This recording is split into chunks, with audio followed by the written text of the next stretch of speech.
speakers lined up. So next we're going to hear from Dana Ryzinkova, the Global Lead for Energy Access at ESMAP, and then from Simon Batchelor, the Research Director of the MECS program. And after that, we'll hear a summary of the key findings of the report, followed by a discussion with our panelists. Then we'll have the opportunity for a Q&A discussion at the end. So before I waste much more time, I'll hand over to Dana to kick us off. Thank you. Thank you very much. And indeed, I will not take much time either, because I think we are all excited to actually hear the findings of the report. Just to say, so again, Dana Ryzinkova, I'm the Global Lead for Energy Access, for those who don't know me. So from the energy access perspective, this is an exciting report to see, because it really touches on the synergies in between two areas of work that we are doing. That's electrification on one hand, and access to clean cooking solutions on the other hand. I hear quite a lot of noise. I don't know if it's possible for those of you who are to mute. Okay, thank you. That seems to be better. So as you know, and we will hear about this today, we still have about 3 billion people that don't have access to clean cooking solutions, and as a result, with significant negative health, gender, and climate impacts. But despite the growing evidence on these impacts, I think we still haven't managed to really find ways how to accelerate access to clean cooking, at least not at to the same degree as we have managed to accelerate access to electrification, where we are making, as the world, still quite a lot of. I don't know if whoever is controlling this meeting on WebEx, whether you can maybe mute everyone who is not talking. It may be helpful. Thank you. So for the access to electricity, we have seen constant improvements. So we're still not completely on track to reach universal access by the target year 2030, but it doesn't appear to be as the impossible task. At the same time, for clean cooking, the number of people without access to clean cooking, around 3 billion, has not really been changed much in the last decades. And that's because whatever progress there is, it's not fast enough to overtake the population growth. But so why not to bring the two agendas together, right? And in some way, it's very obvious to say, well, we should just then, find ways how people can use electricity for cooking. And electricity with cooking with electricity has been a part of the mix for quite a while. It's not a new idea. There are some countries that have relatively high share of people that cook with electricity. But these are mostly countries where electricity, number one, is available, and number two, is relatively cheap. So these two issues have been in the past a constraint for using electricity more for cooking. Is electricity available? And as I have mentioned, I think we're making progress on that we can reasonably assume that the vast majority of those people who are still lacking clean cooking solutions in the next 10 years will at least get access to electricity. And the second one is, though, is it affordable? This has been a more difficult part of the question. Until we have seen some positive developments recently, thanks to some technology solutions, business model solutions, and in particularly some potential for energy efficient appliances that overall can make cooking with electricity cheaper. And the question is that going to be enough? And this is where this report comes in. So I think over the past few years, we have seen the rumors cooking with electricity is getting cheaper, charcoal is getting more expensive. So maybe we're getting to the point that actually this will be an economic solution for a much larger proportion of households than it has been in the past. But we didn't have any data So to me, the real value added of this report is to actually come with data and really deep dive into these costs on basis of several case studies. And on that basis, basically, we can sort of take our decisions and we can see not only where we are, but what does it take actually to get there? What can we do to actually make cooking with electricity a significant part of the SDG 7 solutions? And to me, sort of some of the questions that it will be good to start exploring today is so number one, what are we getting there, right? And what will take us there? How can we explore better these synergies between electricity and cooking? Because there is quite a good potential of seeing this as a win-win solution. We, I think, clearly understand that people need to have electricity in order to use it for cooking, but it sort of can work the other way around, as the cooking actually be an accelerator of electricity access as well, because in many countries we see that low consumption of electricity is actually a constraint to expanding electricity solutions, because their economic viability is low if the consumption is very low. So adding basically clean cooking loads can actually make also electrification projects more viable. And then exploring what else is needed. So beyond that, what are the constraints that need to be overcome? Be it behavior constraint, how to sort of make sure that consumer awareness is there. What are the policy elements? What kind of financing is needed, and what kind of business models need to be developed? So I'm very much looking forward to the discussion today. Thank you.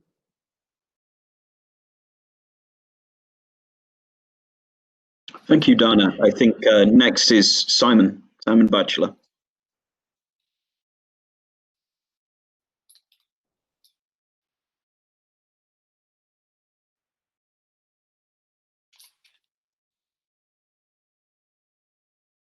Simon, are you there?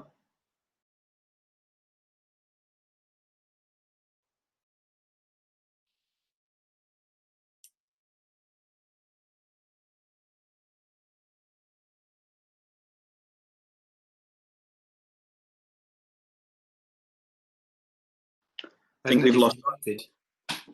Can you see whether Sorry. that's muted or not? Just check. He's not muted, so I'm not sure what the No, issue is. he is connected. We might just be having some technical difficulties. Can you hear me now? Yes, we can. Oh, sorry. I don't know what's happening today. Okay, apologies to everybody. But it's okay, because I'm going to keep it short, because basically Dana said everything that I would have liked to have said. So all I'm going to do is reiterate her major points.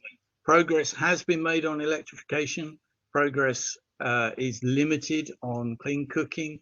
There's an opportunity here for leveraging the gains of electrification into the cooking enduring problem. And UK Aid has recognized this and funded this modern energy cooking services program. I'm going to pick up on Dana's phrase win-win, because it is both making social gains, but also there is a feedback loop that ensures that utilities are getting their revenue, and that in turn reinforces and strengthens the infrastructure. So I think in this day of COVID, when we've seen electricity demand drop in many countries, IEA is reporting that generating capacity from renewables has remained very similar, but coal and oil have decreased a little. In the recovery, there's a lot of emphasis on renewable energy, and as we match that to the potential for cooking with electricity, that will be great. So I'm going to leave it really short and just leave it at that. And like Dana, we look forward to this report. Okay, great. Thank you very much, Simon. So next up, we'll hear from the authors of the report, to give a quick summary and an overview of the results. So I think it's Matt next. That's right. Thank you very much, Alfie. When I was first asked to contribute to this report, I was asked to join Jon and Besnik by adding a few numbers to kind of illustrate some boxes to go alongside case studies that we're going to talk about different contexts for e-cooking. Things changed a little bit, and a year later and many hours of work later, what we've ended up with is a much more kind of quantitative and, in a sense, rigorously research report, I think, which has got a lot of basis of empirical evidence and then a lot of kind of quantitative detail. And that's what we're going to try and share with you today. So, Jon, if you can move on to the next slide, please.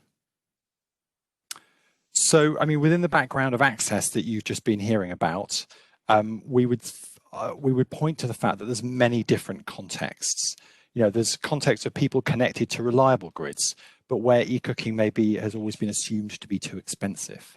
There's people connected to unreliable electricity grids, where e-cooking is just assumed to be impractical because of the unreliability of the supply. And people in off-grid situations where it's just assumed that the power supply is too small, the amount of electricity that can be used is too little for e-cooking. And again, it's assumed impractical. But there's also a sort of evolving conditions that we can point to, improvements to grids and increasing supplies of electricity. In other ways, falling costs of battery storage and falling costs of solar PV. And also alongside all that, rising costs of traditional fuels, or in some places even bans on the use of certain fuels at certain times. And finally, I would point to widening success of very innovative business models, which are helping to allow low-income users to gain access to new technologies, thinking about pay-go, for example, and other such approaches. So, Jon, next slide, please. So this study set out to explore how the cost of cooking with electricity compares to cooking with other popular fuels, using case studies in these various contexts, but also then extrapolation of the results to identify some more general key trends for other places.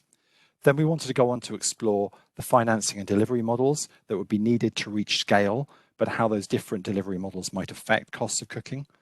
And finally, to make recommendations for how the rollout of e-cooking can be supported. Next slide, please.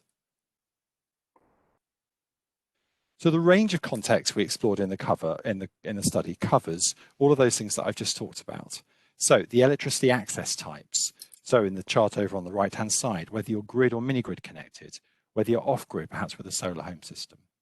But then also the electricity supply quality, meaning whether you've got the strong or the weak grid, so the kind of top and bottom rows of this chart, and hence whether there's a role potentially for batteries to help support those weak grids. Clearly, the food cooked and the baseline fuels that might be used vary from place to place, whether that's charcoal or firewood or kerosene or even LPG.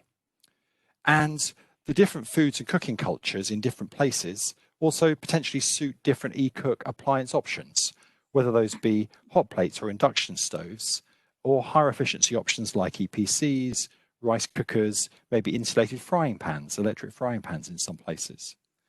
And finally, we wanted to explore these alternative business models to finance any equipment that had to be invested in, notably pay-go or utility service options.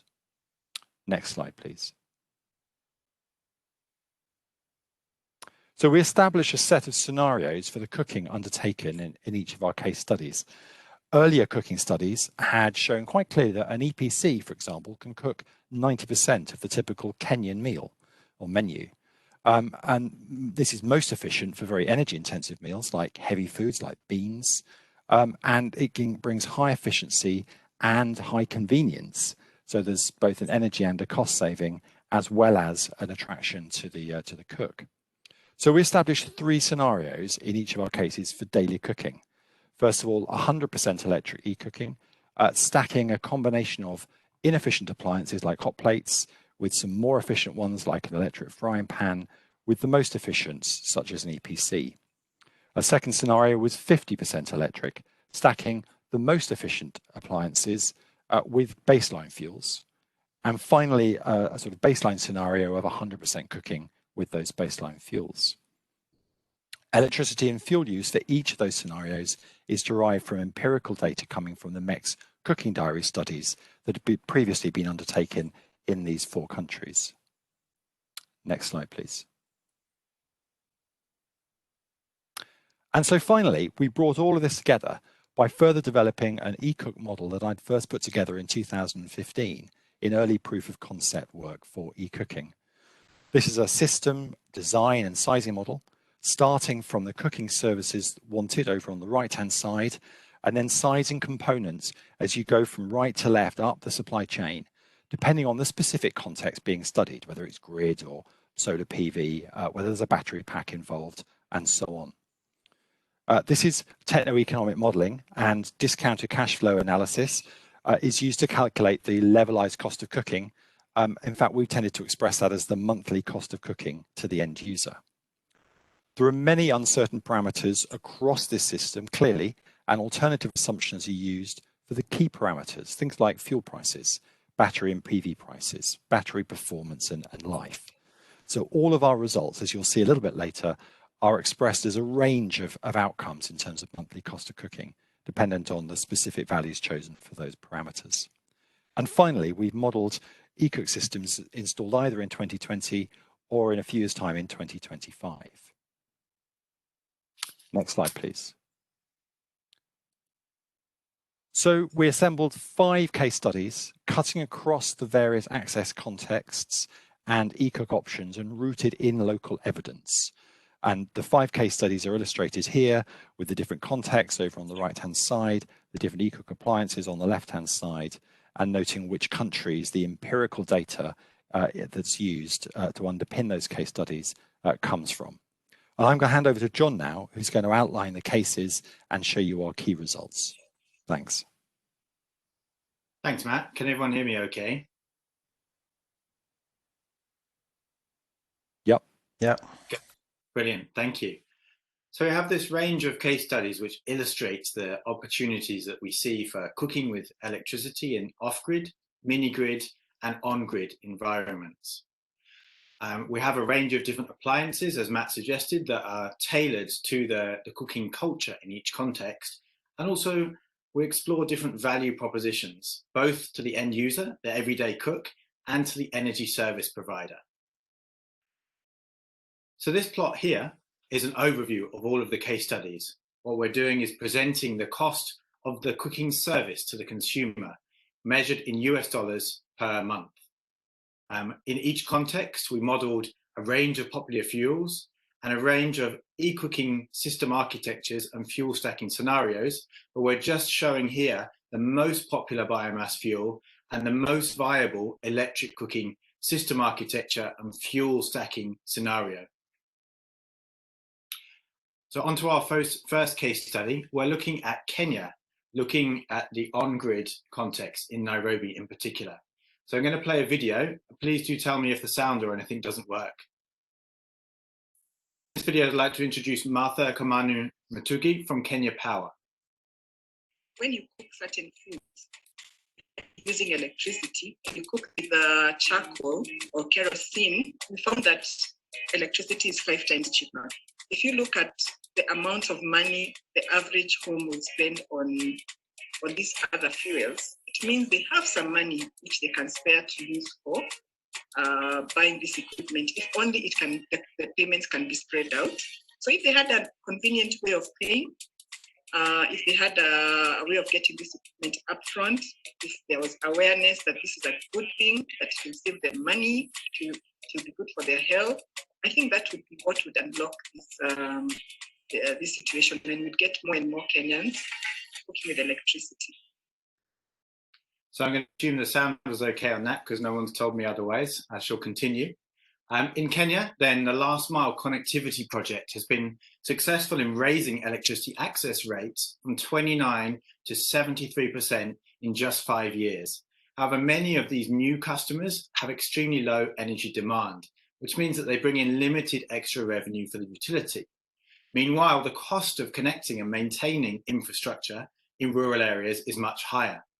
As a result, Kenya Power are actively stimulating demand because in 2018, they had a surplus of electricity on the grid of over 500 megawatts.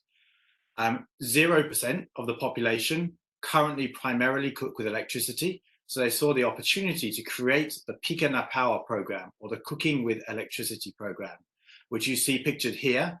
We have a live cooking demonstration taking place in Electricity House. They also have a primetime TV show. Across much of East Africa, then LPG is the aspirational fuel for many. However, many who already have an LPG stove still purchase charcoal to cook heavy foods such as beans, because they genuinely believe that it's cheaper. However, our research that you can see in the center of the photo here shows that an EPC is 5 times cheaper than LPG, kerosene, or charcoal for heavy foods. So what we're looking at here is the opportunity to shift people who are still using charcoal onto a clean fuel stack of LPG and an energy efficient electric cooking device, the electric pressure cooker.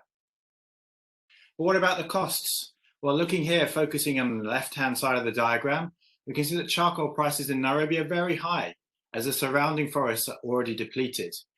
People are paying over $20 a month to cook with charcoal. Meanwhile, the cost of cooking with a clean fuel stack of electricity and LPG is much lower at between $7 and $11 per month already in 2020. Shifting on to our second study now, I'd like to hear from David Mkandawiri from Zambia's utility, ZESCO. Zambia has huge potential in electricity cooking in that more than 15% of the population already cook using electricity. One of the biggest challenges in scaling up these figures has been the perceived high cost of electricity as compared to other solid fuels such as charcoal and firewood. Zambia's electricity is produced largely from hydropower resources, making it one of the cheapest tariffs around the region. So hydropower has its own challenges, and in a changing climate, this has meant that in Zambia, the rains have come late several times over the last 5 years, which has led to ZESCO having to instigate load shedding for up to 20 hours per day. Electricity is already the aspirational fuel for many urban Zambians who've already shifted from charcoal. However, many of the appliances in use are very inefficient, which puts extra strain on the grid. Consequently, many people have been forced to revert back to charcoal when load shedding has struck.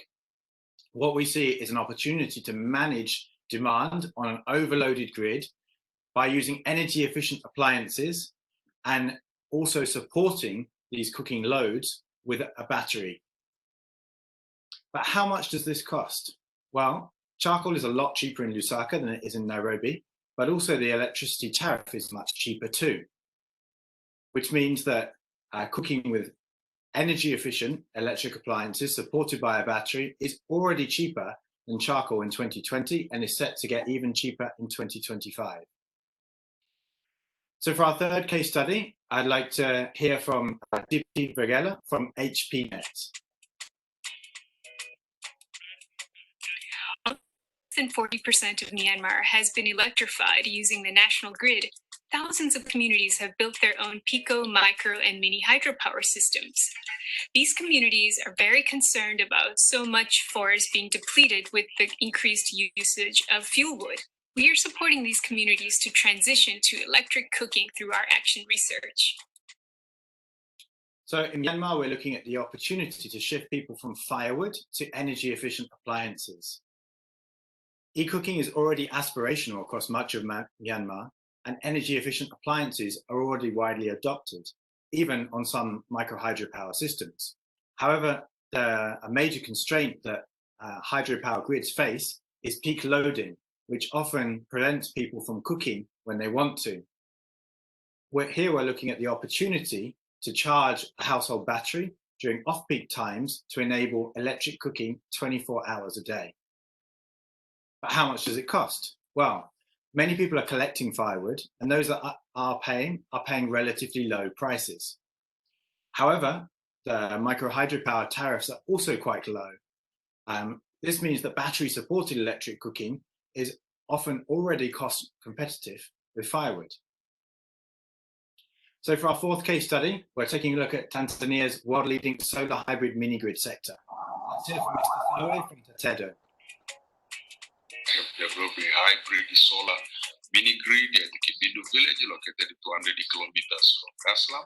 74 households have been connected who are using electricity mostly for lighting and powering a few appliances like TV, refrigerator, and mobile phone. Currently, the villagers are using firewood and charcoal for cooking. Through the MECS program, we have tried to create awareness on the possibility of using high-efficient electric pressure cookers. To improve affordability, we have involved the locally based microfinance. There's been a growing interest from the villagers to use high-efficient electric pressure cooker.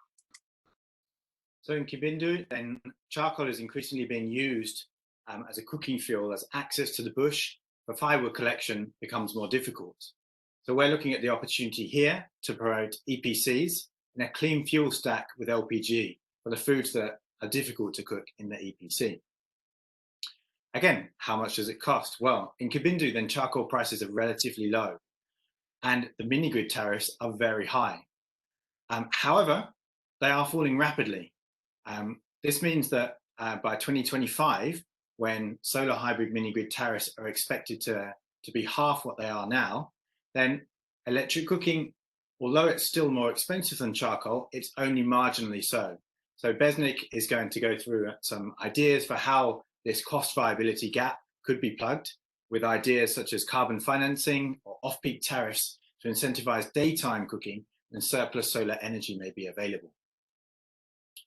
Finally, we're back to Kenya for the last case study. In Kenya, pay-go business models have enabled the off-grid solar industry to rapidly scale. So let's hear what this means for Mercy Kamau from SCODE. Most communities in Kenya use biomass for their cooking. It is cheap, it is readily available, and it is the norm.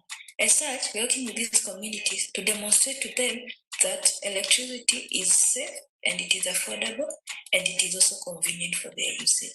We're also giving them loans to ensure that they are able to afford the equipment that is necessary to be able to cook with LPG and electricity.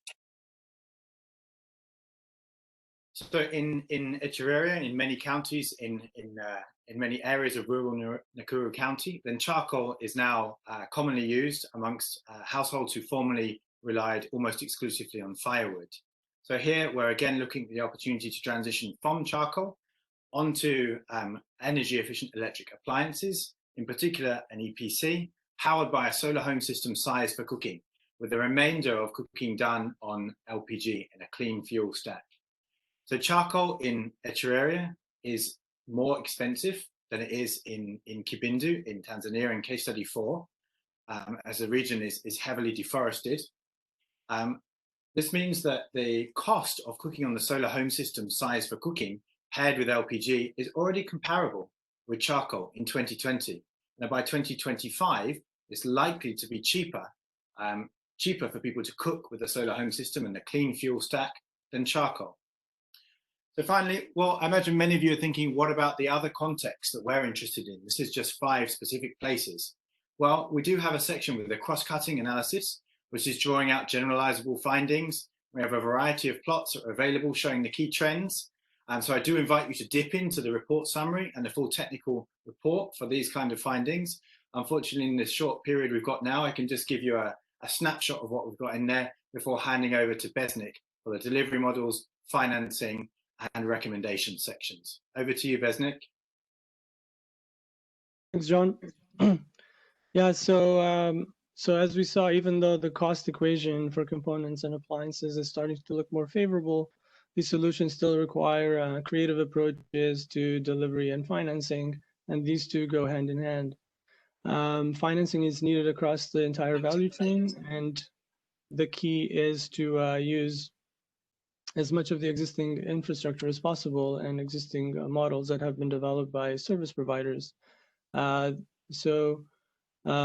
may include sort of utility-driven financing where, utilities or mini-grids can deliver qualified appliances through on-bill financing or through partners such as, third-party asset financiers that can enable payment over time for customers and collect from those customers. In this situation, something like a bulk procurement may be more appropriate. But yeah, so if you're looking at the value chain, obviously we have, CapEx for manufacturing, trade finance, and working capital needed for distribution, and loans and equity for asset financing, as well as ultimately some sort of consumer financing. Obviously, appliances can be delivered through the service providers or in a more sort of decentralized fashion through retail channels and sort of cash, similar to solar lamps, for example, that are sold in supermarkets and such. The risk here is of course, that they may not be as much quality screening or sort of using rated appliances that work well with given systems. And may put additional pressure on sort of already strained systems, but that's another topic. Moving to the next slide. So this is just an attempt to basically map out what are some applicable delivery models depending on system architectures. I mentioned sort of utility-driven financing, but then there's obviously a lot of other ways that this can be applied through pay-as-you-go for off-grid, for example, similar to solar home systems, where they may be a high tier of subscription, for example, for those credit-worthy customers that the service provider can decide to upgrade and add more capacity and enable cooking in those households and allow them to use the same method for payment, right? Utilities can do price signaling, for example, sort of time of use tariffs to incentivize use at certain times. But what they could also do is sort of allocate, maybe in conjunction with the regulators, allocate sufficient quota under lifeline tariffs in order to target lower income and users. As we know, low income users are much more price sensitive.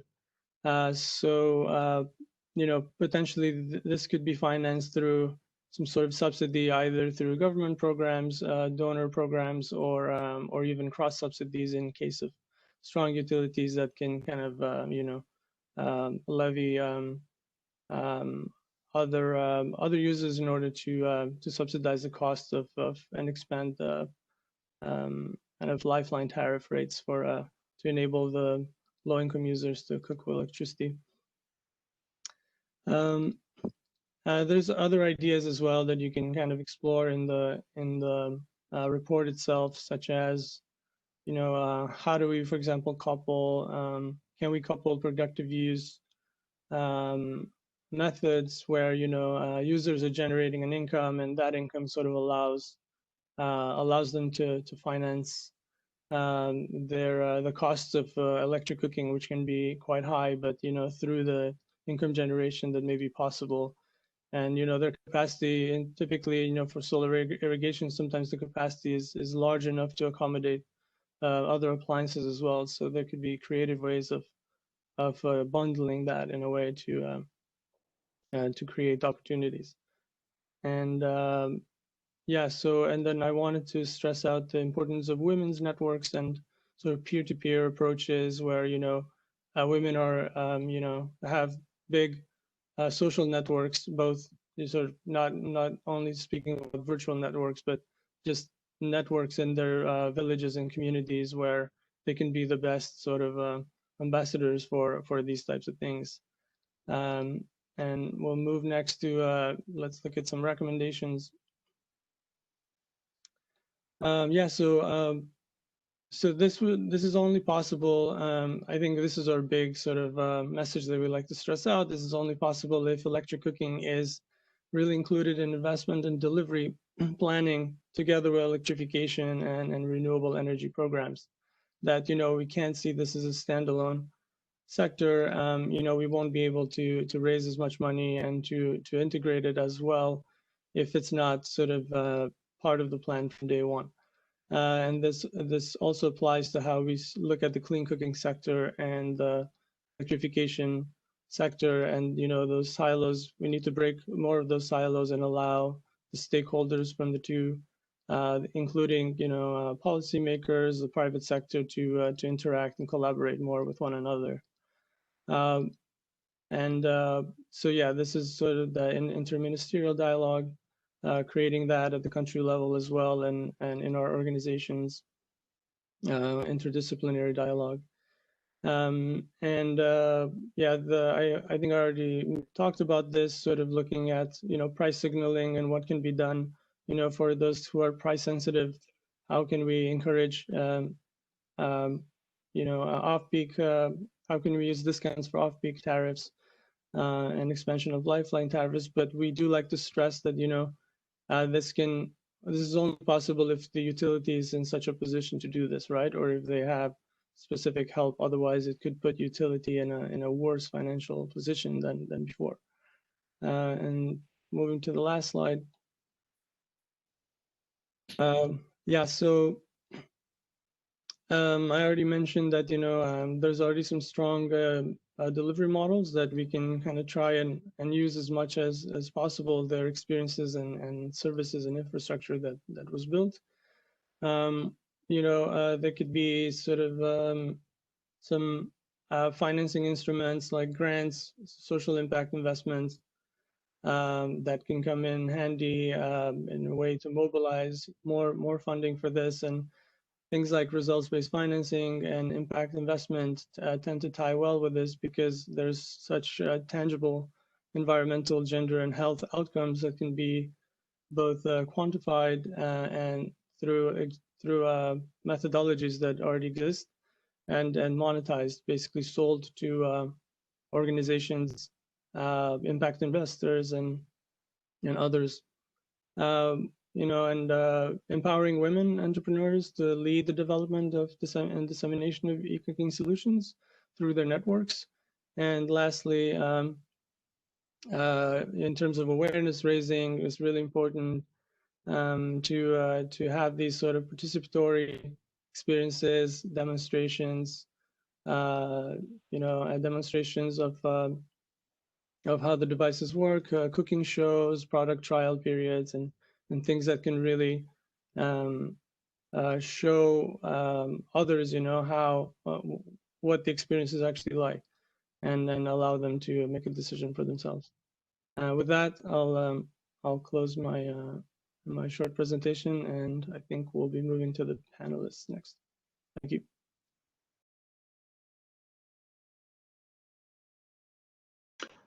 Thanks very much, Besnik, and thanks to Matt and Jon as well.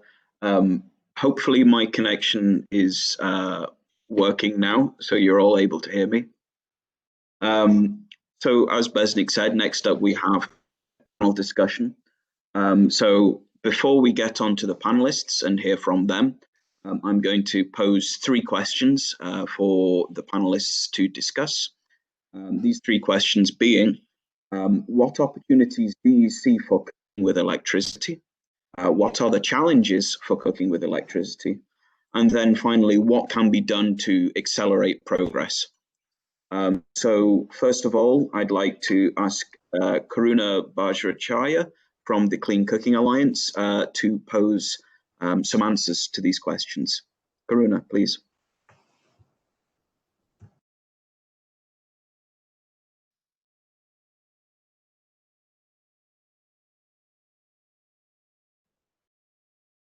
A short introduction. I'm country manager for Nepal from Clean Cooking Alliance. Alliance has been working in Nepal since 2017 in close collaboration with key government and non-government sectors. So to the best knowledge, Clean Cooking Alliance pioneered the first effort of electric cooking, especially induction cooking in Nepal, through health demonstration project. We have showed the feasibility of using electric cooking in rural and peri-urban Nepal. So a summary report is releasing soon. Currently, CCA has launched a various fundamental research, mainly focusing electric cooking in Nepal towards development of country action plan. So to the first of your question, I'd like to specifically mention that there's a as in the presentation also, it's a highly potential, strongly going technology. So if you are considering in Nepal, it's a strong political commitment. So there's a periodic plan. There's a mention of electric cooking in 15 5-year plan. Also, like a white paper released by the government of Nepal. It said electric cooking for all. So this kind of thing. And at the same time, the Nepal Bureau of Standard and Metrology also developed the electric cooking standards for in the context of Nepal with the help of CCA.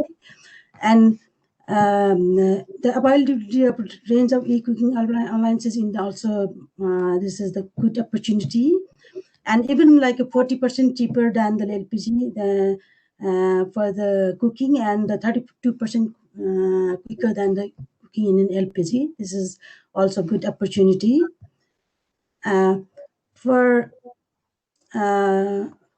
Challenges, it's upgrading and expansion of transmission and distribution line is like a key challenge, because and especially if you consider in Nepal, there's a connection of low ampere watt, like a 5 ampere watt in the 70, even in the Bagmati Pradesh, like province 3, it's 70% electrified household is like low electricity ampere watt connection. So it's and so people consider use of electricity for cooking will cost more than other fuels. So supply chain actors see more risks in electric cooking business, and reluctant to keep it in stock in the rural context, and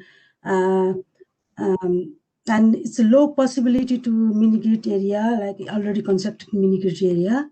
These are the challenge. And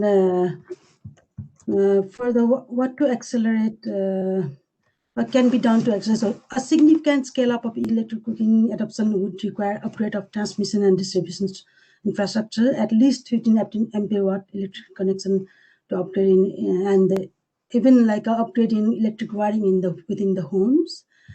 Strong behavioral change communication activities, awareness to the public, massive cooking campaigns, and for demand side management, and for supply side management, market strengthening, encourage private sector to penetrate in rural market, access to finance to any desire, like upfront cost, at least upfront cost.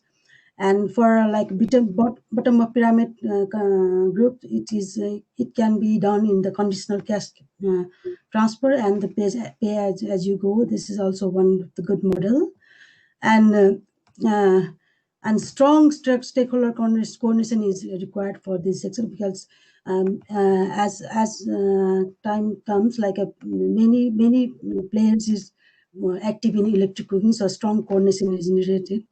And in electric cooking, for mini grid in the context of Nepal, from the very beginning, for example, detailed feasibility study like electric cooking as end use to be considered, should be considered if you go for the electric cooking in the context of Nepal. So that's all from my side. Thank you. Okay, thanks very much. So next we have James Bernabe from the Cities and Infrastructure for Growth program to offer some of his thoughts. James.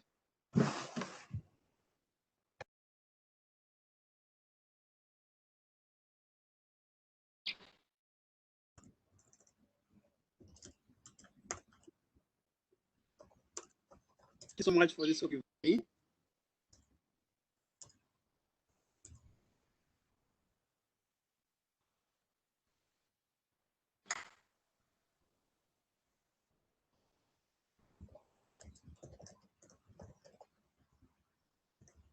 So,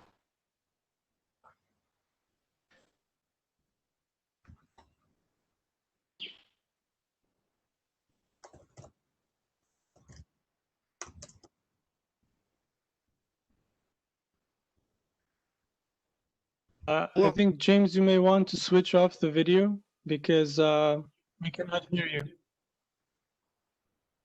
So, James, can you disable the video? Because I think it's taking a lot of the bandwidth, so we cannot hear you. oh,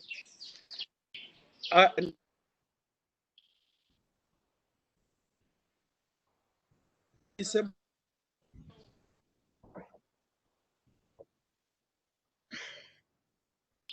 Yes, we can hear you now, James. Yep, we can hear you.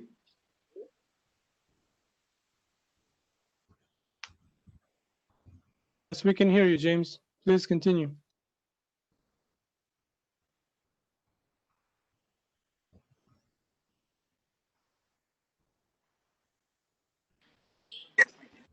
Okay. Now, I was just mentioning that is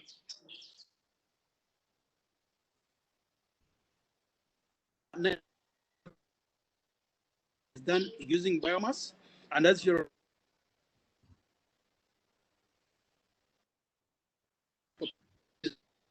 and the rate at which the biomass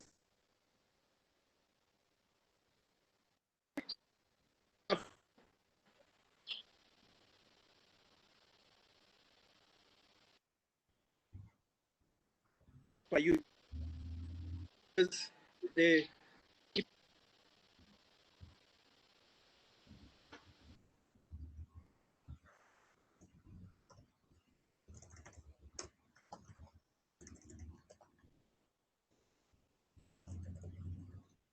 I think we've lost James again there. So I would suggest we move on to the next panelist. Now,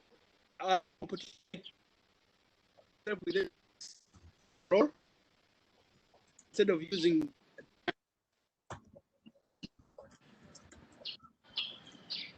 hello. Hi, James. Yeah, sorry, we're having some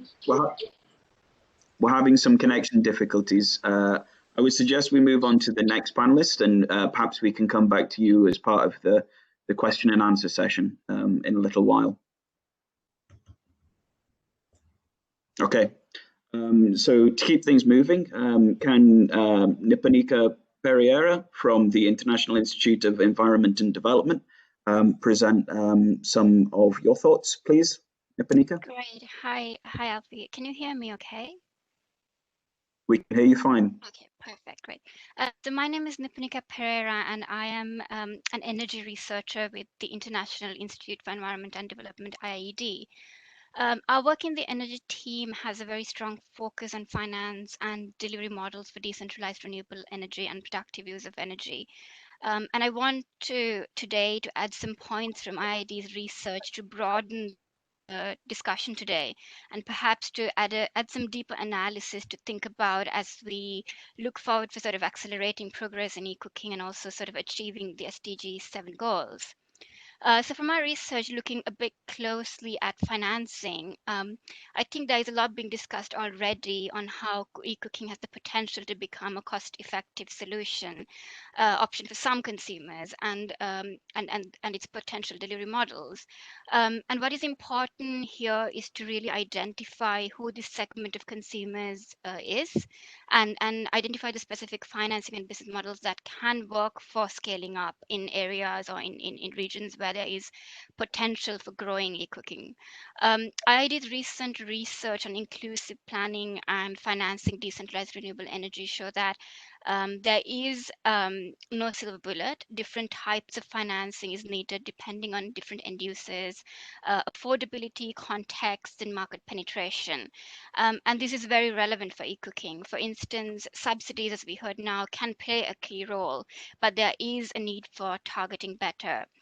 So while subsidy like demand side subsidies will be critical to help reduce the upfront cost and electricity tariffs, supply side subsidies like RBF tax incentives will be important to stimulate the market and enable the private suppliers to build supply chains to new areas. And also more affluent households can benefit from more affordable credit instead of subsidies. And some pilot work that's already been done in Nepal promoting induction stoves and appliances show that partnering with local finance institutions such as cooperatives help address challenges and related to upfront costs. Secondly, stimulating demand would require multiple interventions, in particular, support to build supply chains where they are weak.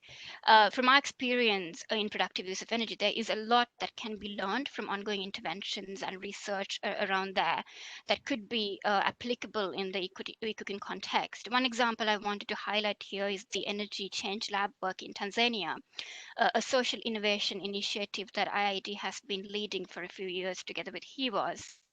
The lab is part of its prototyping different appliance delivery models in a mini grid connected area. Once acted as a convener to align actors across the supply chain for productive use of energy appliances.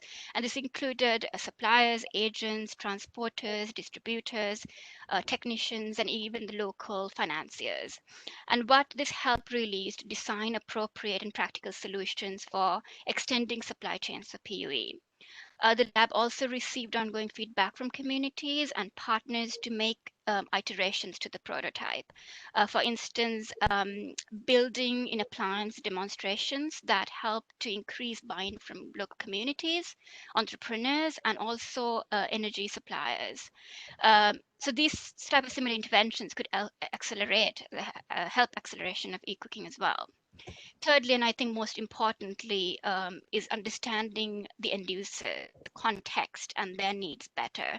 So not only creating the demand and improving access to e-cooking, but ensuring that various elements for influencing uptake are built in. So like we heard already, including user education, behavior monitoring and feeding it back into adjusting your business models, local capacity for local repair and maintenance availability, which are critical aspects when you introduce a new technology, and ensuring women are aware, understand, and recognize the benefits the technology is key. But awareness aspect should not only focus on women. It is important to include men as part of these discussions because women often don't hold the purchase or decision-making power in most households. So our research also shows that it is critical that men see the benefits and support their uptake at the household levels. We also know that levelized, now we know that from this particular report, it's really good to know that levelized cost of e-cooking solutions can be lower than existing expenditure on biomass related supplies. But some of the poorest communities are not purchasing biomass, they collect biomass. So understanding the end users better will allow make decisions for identifying appropriate financing and designing delivery models that will integrate suitable technology options as well, in addition to e-cooking and bringing in bundling different technology for different regions. Finally, and I think being aware of the wider enabling environment as you progress with e-cooking. In the immediate term, there are opportunities in countries like Nepal and Kenya that we already heard with strong political backing that has excess generation capacity and to make investment towards stimulating e-cooking. But uptake and the sustained use of it will also depend on reliability of supply for electricity. And this needs to consider and monitor wider externalities such as power, regional power dynamics, politics, and also climate impacts. For instance, some of the recent research IIED has done in Zimbabwe and Malawi show that in Zimbabwe, 66% of the urban households rely on electricity and they have been using electricity for cooking historically. But ongoing grid unreliability has been driving them to move back into firewood or charcoal, which has also started increasing pressures on the rural poor. So I think I'll just wrap up.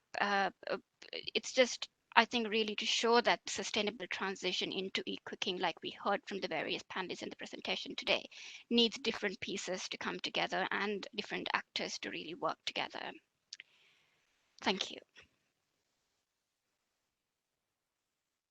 Thank you very much, Nipanika. So next we have Nixon Bukachi from the Energy and Petroleum Regulatory Authority of Kenya to give us some of his thoughts.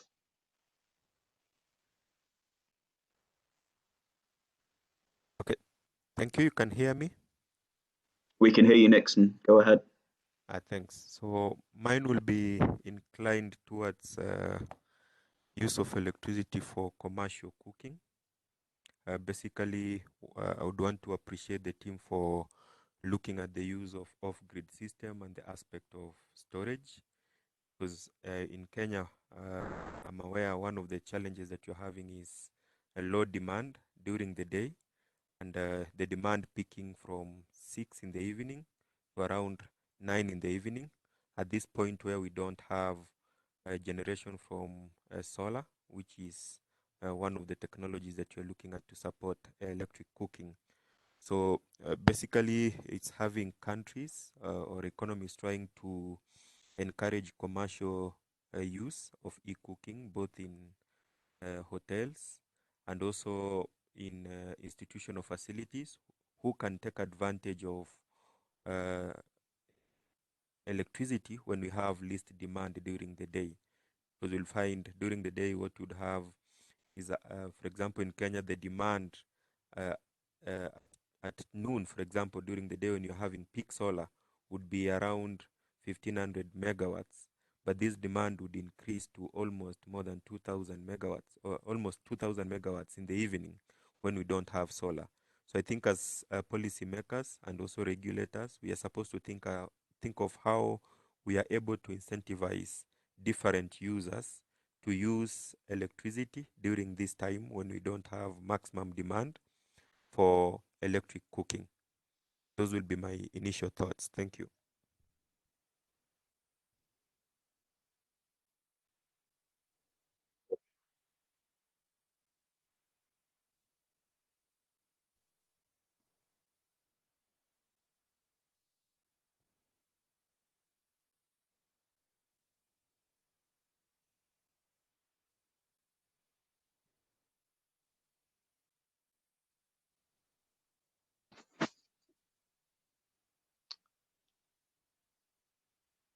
Alfie, are you there? We cannot hear you. I'm back, yes. Sorry about that. I'm having connection issues. I think there's a slight theme there. Can you hear me, Besnik? Yes, we can hear you well now. Fantastic. Okay, well, thank you very much, Nixon. I did manage to catch some of that, so it was good to hear from you. So next, I'd like to ask Dipti Vagela, the coordinator of HPNet, to offer some of her thoughts. Dipti, please.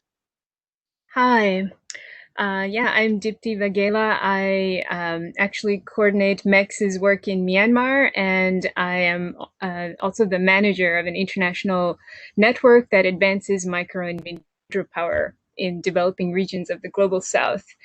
And yeah, so John's case study on mini grids gave a really wonderful snapshot of what the potential for mini grids and electric cooking is.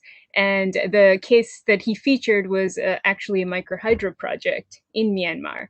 And so since we had that detailed snapshot in the case study, in these 5 minutes, I wanted to step back a little bit, and especially because we've been asked to speak about opportunities for acceleration, I want to step back and look at the different factors in play. So one, in terms of opportunities, in general, of course, rural, from the rural energy access perspective and climate resilience perspective, electric cooking means equitable development, conserving forests, reducing costs for households, reducing immense drudgery of women and the health of women and children. And in terms of the low-hanging fruits that haven't been tapped yet, the big opportunity is to look at non-battery-based mini grids. And by that, I mean hydro and biomass gasifier mini grids. This is because, you know, batteries do make mini grids more expensive, even though battery costs are dropping. Batteries are a repeated expense for mini grids, a reoccurring cost. And the material that's made, the material used to make batteries, the extraction of it is really detrimental to forests and communities that whose land is taken away to mine for that material. So for hydro mini grids, the potential is especially great because their operation actually relies on strong watersheds, healthy watersheds and forests. And they, like biomass mini grids, they have 24-hour generation, which along with lower generation costs keep household tariffs low. In these mini grids. And because they don't require battery banks and have lower generation costs, many of these systems actually power motorized loads, which mean greater productive end use and enterprise end use, which means that the tariffs of households can be further subsidized. And then finally, the extensive productive end use means income generation, greater income generation for households, which means they have more money to buy electric appliances. So it's not a surprise that many microhydro communities aim to upgrade their systems to allow for electric cooking. And those that don't have enough capacity during peak hours, those that do have enough capacity, especially during peak hours, such as the mini hydro systems of AKRSP in northern Pakistan, mini hydro systems in Myanmar, in Nepal, they actually already utilize electric cooking. And electric cooking for microhydro began in the early 90s when ITDG actually built double pot rice cookers in local areas. So it's not new, and it fits quite well. So what are the challenges and solutions to tapping this untapped low-hanging fruit? The first is that the phrase mini grid has become synonymous to solar PV mini grids, and that's a great disservice to the many communities that have biomass and hydro potential for electricity generation. It means that all these advantages that I just mentioned remain unaccessed. So yeah, basically hydro and gasifier mini grids, along with the local developers that implement them, are not being acknowledged by the mainstream mini grid community, meaning donors, government, international advocacy groups.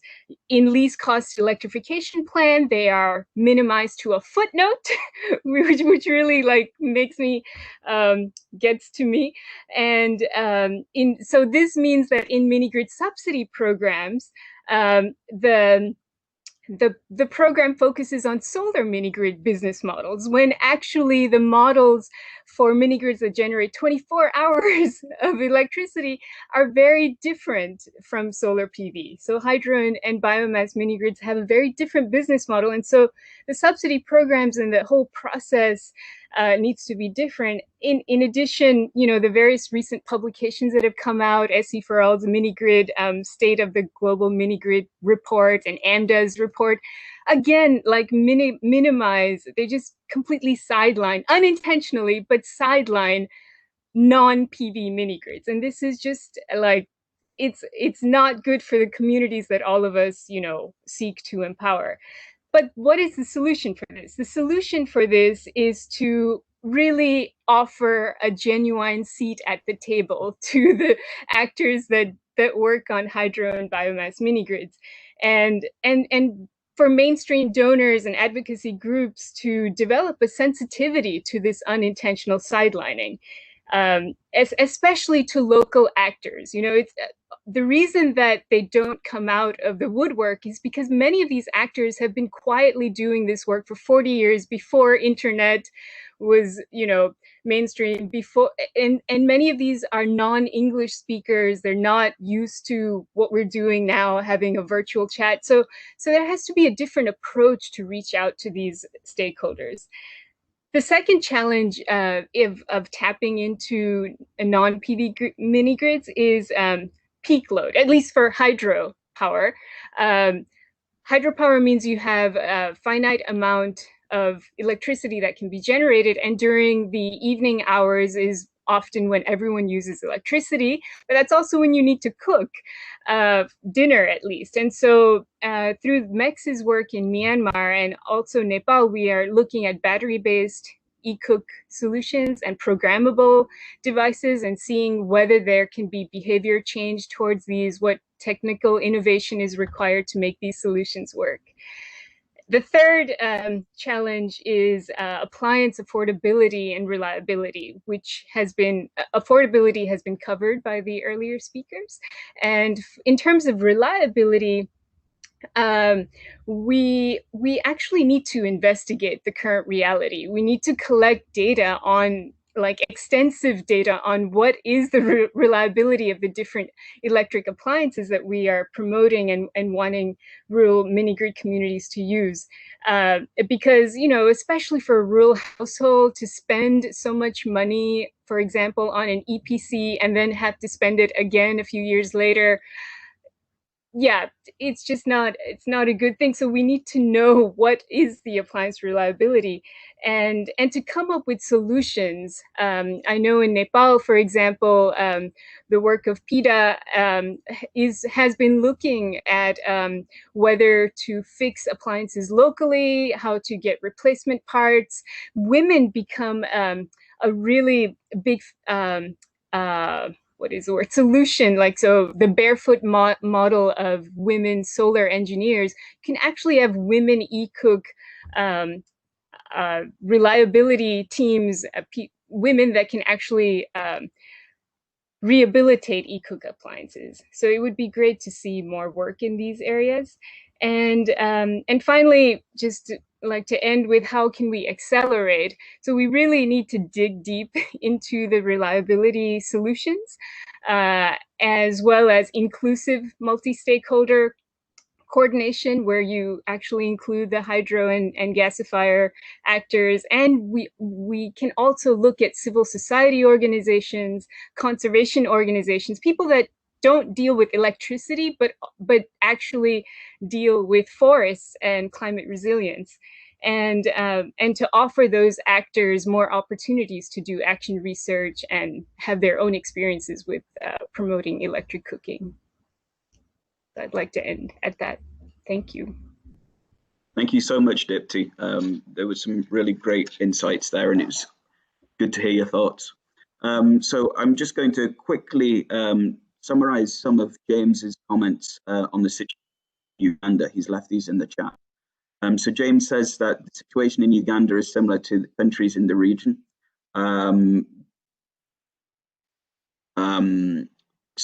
Opportunities include electric pressure cookers being cheaper than many alternatives.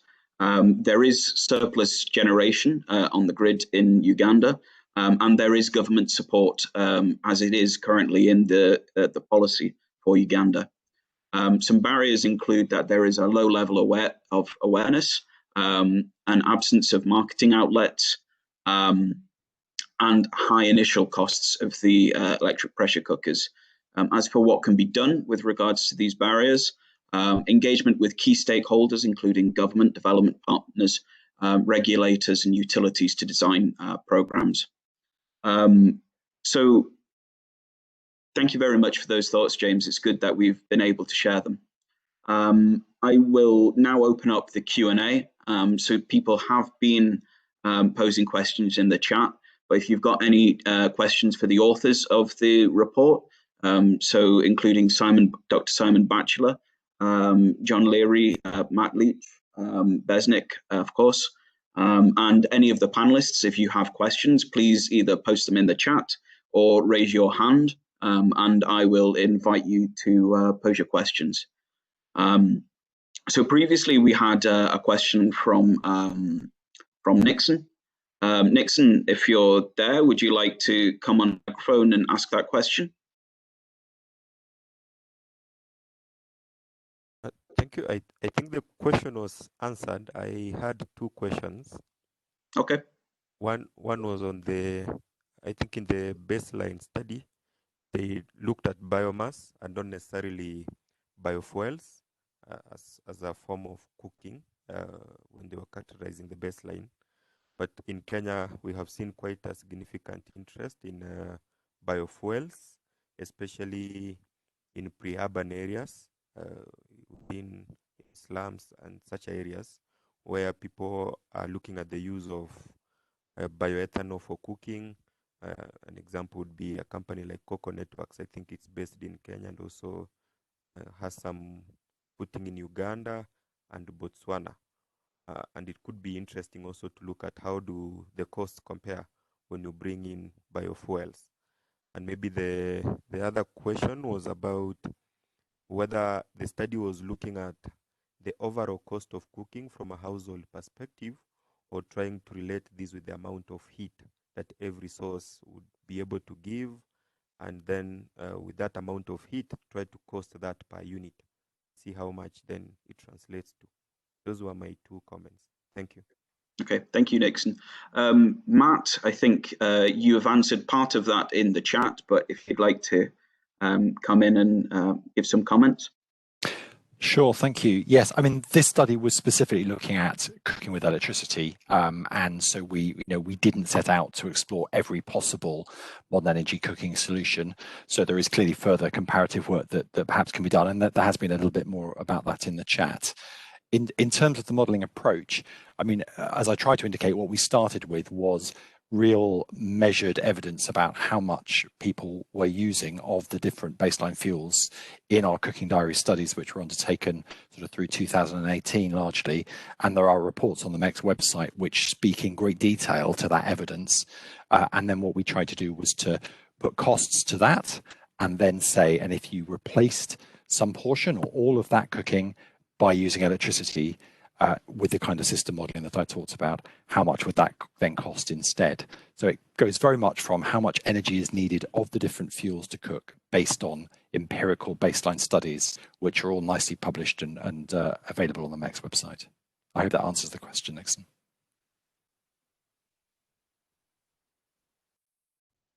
Thanks, Matt. We have some more questions. So I've got from Jonathan Dobson. Does anyone know of research being done on a stirrable EPC suitable for ugali or similar? I'm not sure who would be best to answer that. Perhaps John, you'd like to come in on that? I can take a first stab at it. I think it's fair to say that you can actually cook ugali in any EPC. There's not a restriction on whether you can or not. What you don't really need to do, and where most people get hung up on, is that you actually don't need to pressurize for it. EPCs work just as well as conventional saucepans. You simply leave the pressurizing lid off. You bring the water to boil like normal. You start stirring in your maize flour. You turn it over. You might put the lid on just to enable it to keep warm inside, but not locked in place. And you can cook ugali that is just as delicious as on any other stove. The only part where it struggles a little bit is with generating the crispy bit on the bottom, because many EPCs are specifically designed to be automating the cooking process and avoiding you burning things. So they turn off the heat to stop you when it senses that it's burning. So for some people, the way that they like their ugali, there is a slight challenge, but for most people, then it's perfectly possible to cook ugali that is just as delicious in an EPC as it is in any other appliance or in any other fuel. And the bonus is that with many EPCs, they're Teflon coated. So you don't have to sit there and soak the saucepan for hours afterwards to get the ugali off again. It just falls straight out. Thanks, John. So we have a question here from Aminata saying, in a universal access to MECS scenario, what do you think would be the percentage of households cooking with electricity in rural areas of developing countries? Have there been any projections? John, you might like to answer that, or perhaps Simon?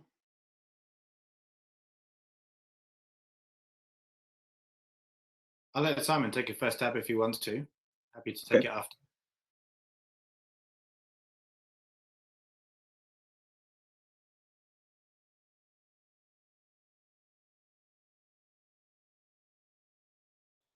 Maybe we've lost Simon. So in the meantime, I'll take a first stab at that.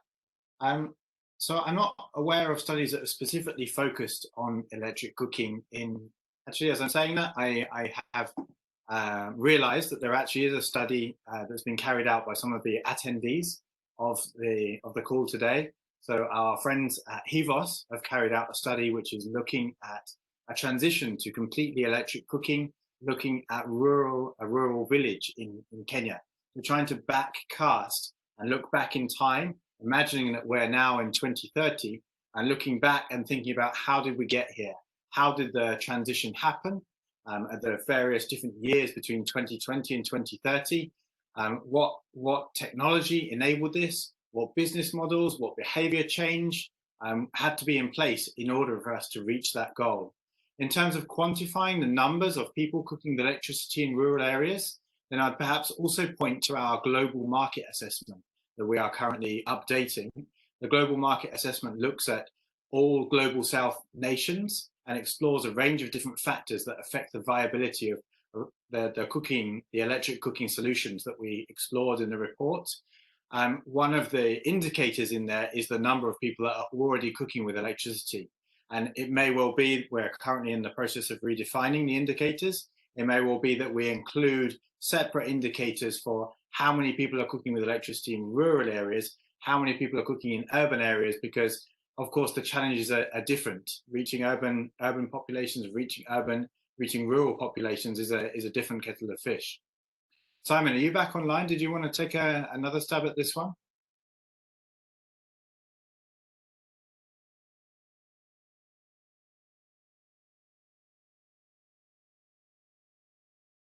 That sounds like a no to me, John. So we have another question here from Healthwise Pichot. Sorry if I have mispronounced that, but this is a follow-up to the stirrable ugali question, which is, which function do you use on the EPC in that case? If frying, then it actually uses quite a lot of energy. Yeah, it's very true. If you use frying, and it pretty much does full power the whole time. But you can also use any of the normal pressure cooking functions, and simply not putting on the lid. It brings it to a boil and then turns off the power once it gets to 100 degrees and keeps it stable there. I think another the ugali cooking, then there are also efforts underway to develop an automated ugali or nshima or pap cooker, as it is known in many of the other countries across sub-Saharan Africa. So much of the effort that goes into cooking ugali is this vigorous stirring. So there are, of course, many machines that many of us will be very familiar with, such as the bread making machine, which do this kind of effortful kneading for you. So there are efforts under the way by various different people to create an appliance that not only cooks with electricity, but also uses electricity to take the effort out of cooking, which is what we really see as the value to many of the everyday cooks that we've worked with, being able to make cooking easier, enable you to go off and do what's important to you whilst the cooking happens by itself. Thanks, John. So I think in the interest of time, I will restrict myself to one more question from the chat, and then we'll move on to closing remarks. But as a final question, have you also made a cost comparison between cooking with LPG and with EPCs? So this could be a question for John. I suppose Matt might also want to come in. Well, let me just chip in on the kind of what we've modelled.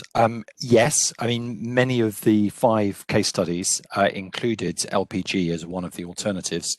And so if you look at the full study, you'll find that LPG, either as baseline fuel or as a fuel stacking option, is included in the analysis. So you'll be able to find some kind of comparisons between the cost of cooking with LPG as the baseline and the cost of our alternative scenarios. John is probably better placed to comment on kind of the relative cost effectiveness or the experience of cooking with LPG in different places, if you want to. Yeah, I'll keep it quick because I know we're out of time. I think for us, we were positioning LPG as part of the transition that could enable us, especially in the shorter term, to find a more cost-effective solution. In many of the scenarios that we modelled, a clean fuel stack of LPG for the foods that are difficult to cook in an EPC that really require that manual control, like frying chapati, for example, and then using an EPC for boiling and doing what it does most efficiently, boiling the heavy foods, things that take a long time.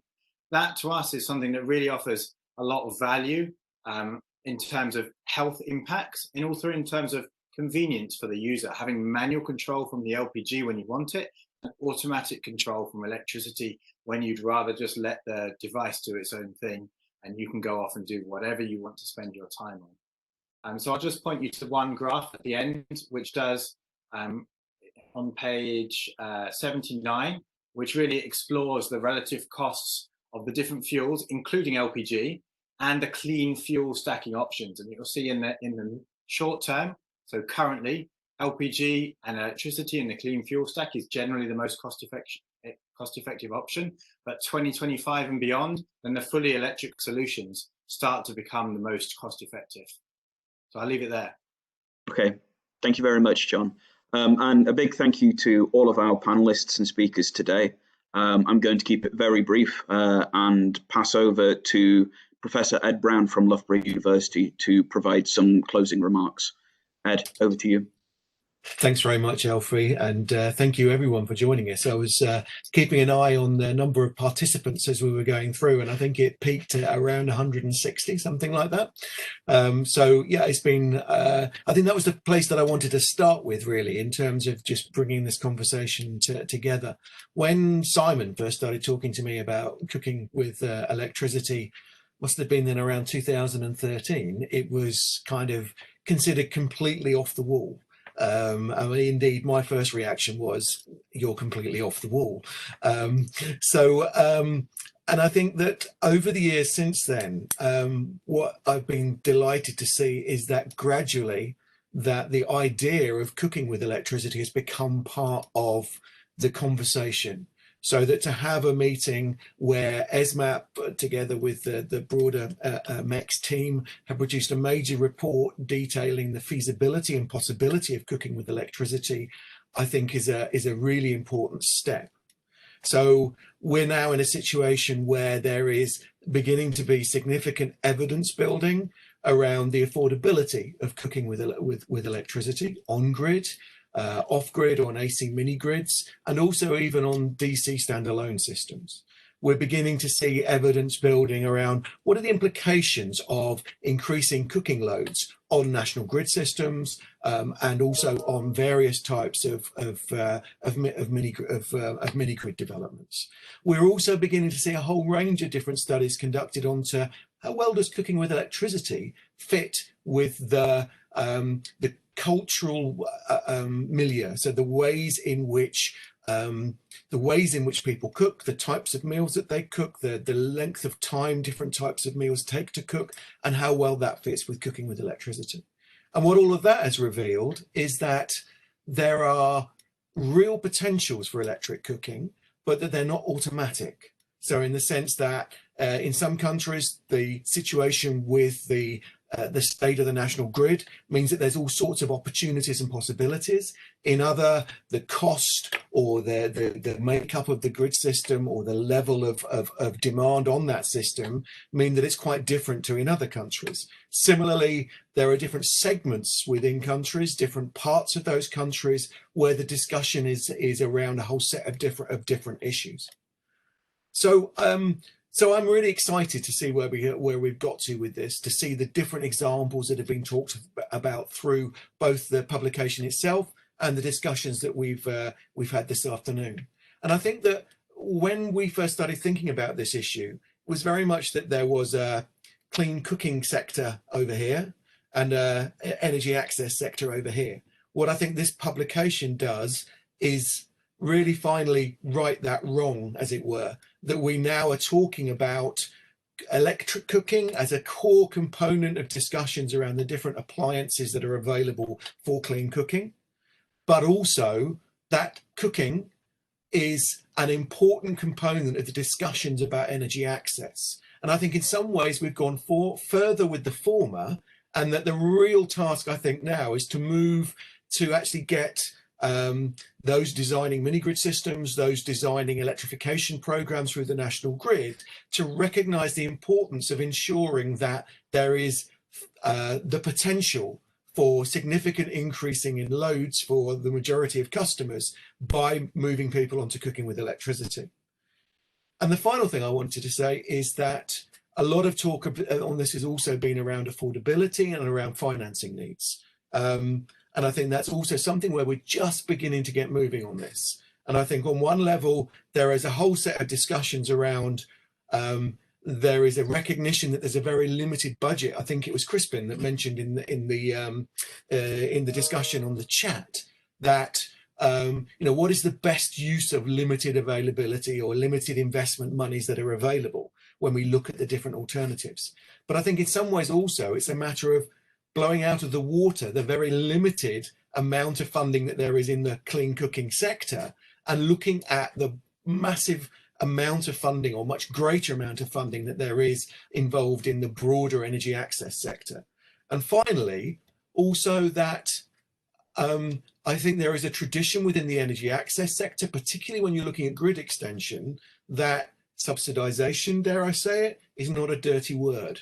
So in that sense, also, what are the opportunities for entry-level tariffs and electric cooking? What are the opportunities for subsidization? What are the opportunities for the kind of carbon finance that you could see opportunities for here if you are cooking entirely on carbon on a very low carbon basis? So those national grid systems which are largely generated through renewables, and for those mini grid, off grid systems where clearly you're generally using either mini hydro or electricity or a combination of a variety of different renewable technologies.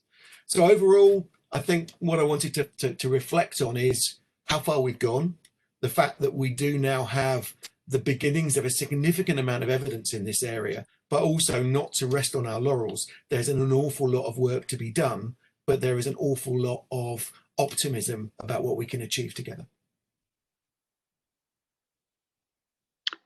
Thanks very much, Ed. I think that's a fantastic note to end this event on. So thanks again to everyone, all the participants and the speakers, and I hope that you all get a lot of learnings from the report.